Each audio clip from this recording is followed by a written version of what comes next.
कैलासन विष्णू त्रिपुरारी अत्रि मुनीचे घरी सत्व हरु आले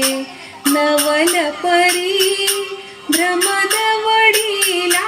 दूरी बाळा जो जो रे प्रसन्न त्रिमूर्ती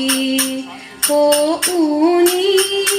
पुत्रत्वा पाऊनी हर्ष झालासे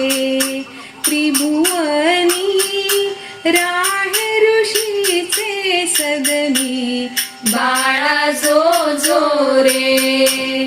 पालक बांधवी